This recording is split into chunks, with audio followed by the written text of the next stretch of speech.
Good morning, everyone. So today we are going to talk about object-oriented programming and why I love object-oriented programming. So let's get into it.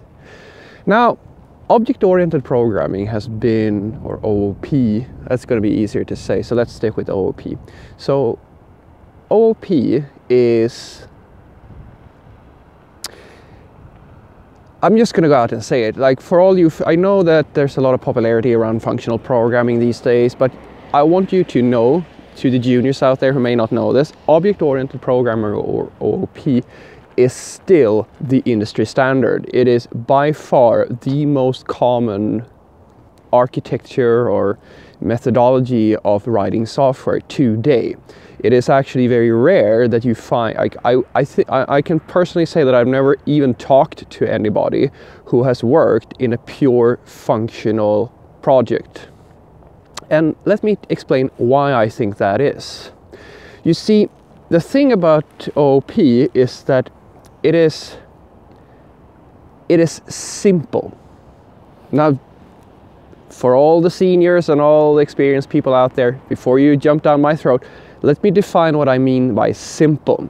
You see, when you work in what we call, well, traditionally what you would call a domain-driven development style, basically for the juniors out there, that means that you map out your domain, like the problem domain, in your different object structures. It very naturally fits into the way of working when you do OOP. So for example, you could have like domain objects such as a user object. The object represents or the class represents what the system knows about a user, and then you have, say, a product, and you have maybe an order. These sorts of very natural terms develop as we humans talk about a problem. We label things, right? And that's where OOP really shines, because it's so good at representing a system as a whole and giving you a very nice domain language to use when you talk about your system. It's so easy. I mean, even business people can understand what you're talking about for the most part, if you think about, you know, skipping all the technical details. And even for us programmers, it becomes very easy, because when you have a discussion about the system and you decide on what you're going to do, so forth, it's very easy for everybody to understand what you're talking about when you know all the different class names, and they are mapped in accordance to how or rather they reflect how the system works. So why are people hating so much on OOP? Well, let me tell you. You see, the problem with object-oriented programming is that this idea of modeling out a system in the way that I just described, this domain-driven development, it only works well, or rather, it only mentally fits us humans well when the system is simple. The problem comes when the system grows to size and it gets really complicated, because to us humans, we are associative beings. We associate simplicity with a mental model of how something should look. And when you break that model, it feels cluttered and complicated to us. Think of it as having a small wardrobe at home where everything is perfectly lined up in small boxes, and you know exactly where your shoes are, and you know where your jackets are, and so forth. That's OOP at a very simple level. But if you take somebody into a massive cargo freighter where there's millions and millions of different products and different types of shoes, different types of jackets, and they're all kind of, even if you label all of that stuff in the nicest possible fashion, and even in such a massive system, there are going to be small mistakes. Our brain can't handle all that information, or rather it feels cluttered to us just because there's so much of it.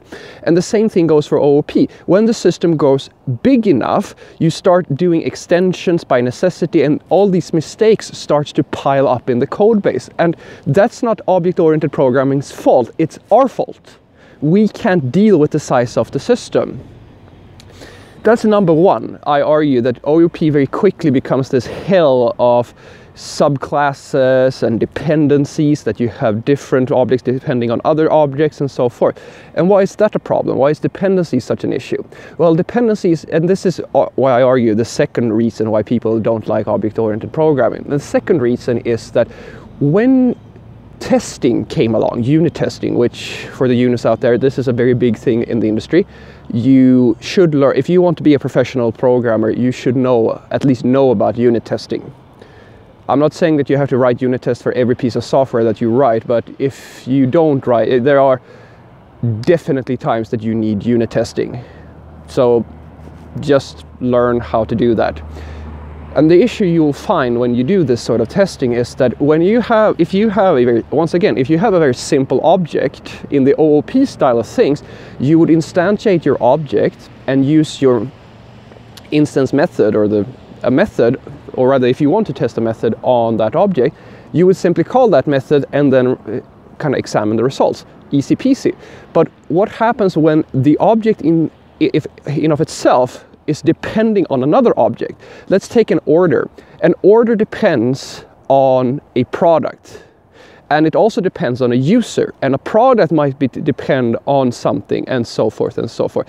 You get into this dependency hells, because since every object could in theory have a dependency to another object, you have to instantiate that object and then instantiate the next object, and it kind of cascades on you, and all of a sudden you find that you have so much boilerplate. I mean, maybe just testing a single method on one object is going to require almost 50 lines of boilerplate code, where you just create a bunch of fake information and so forth in order to just test that one thing.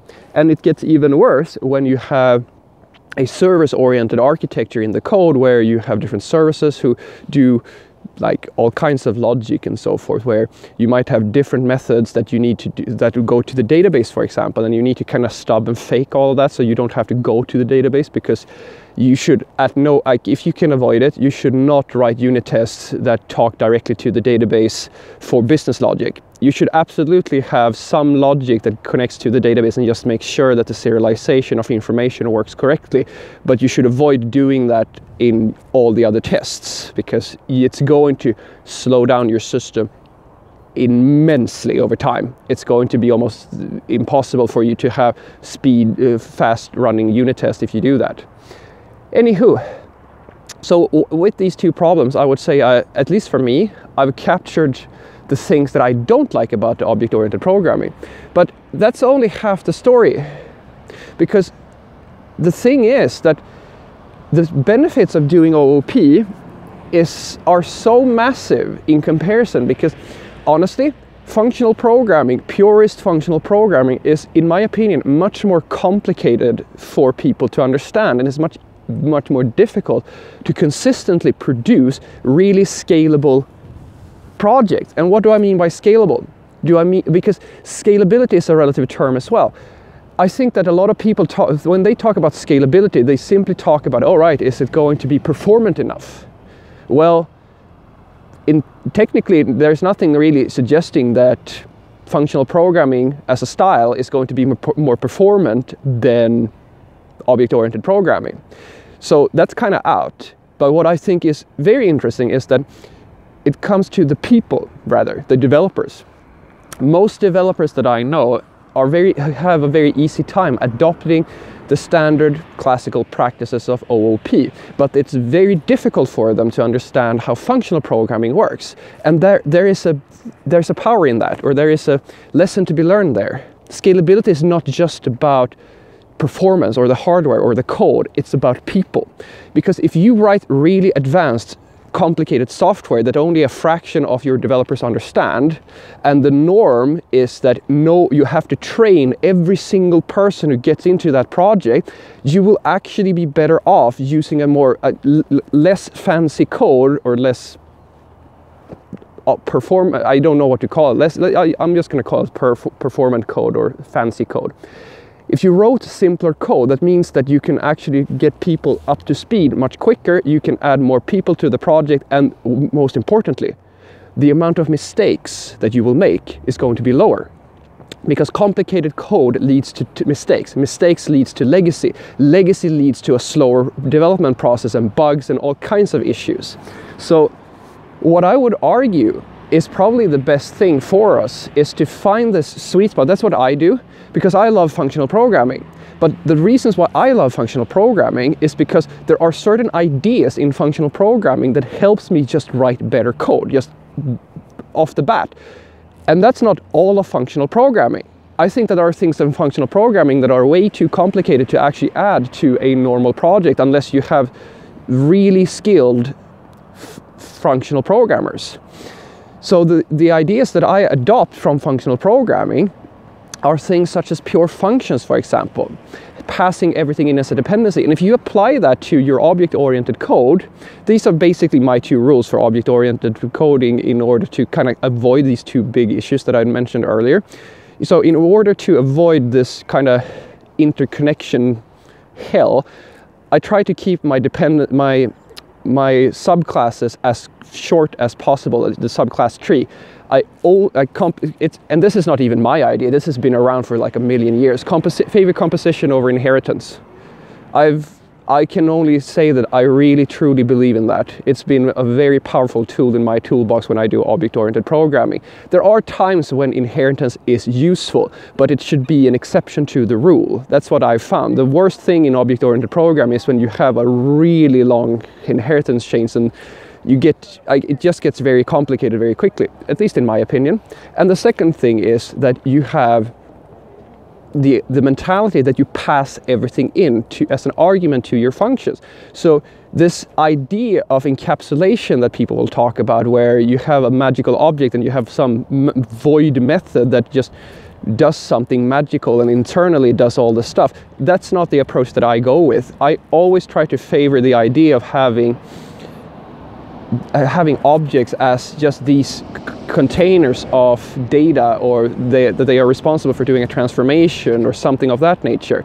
And then the logic itself is in an external function, either in a static function, like a pure static function, or a service method or something like that. And I always pass things in when I can, so that I can avoid this interdependency hell that comes with where one object depends on another object and that object depends on a third object and so forth. It works very well. So just try to avoid as much as possible to have like internal methods on the class that references other field variables in the same class. Just pass the stuff in. It gets much easier. And when I follow these rules, functional programming it's amazing.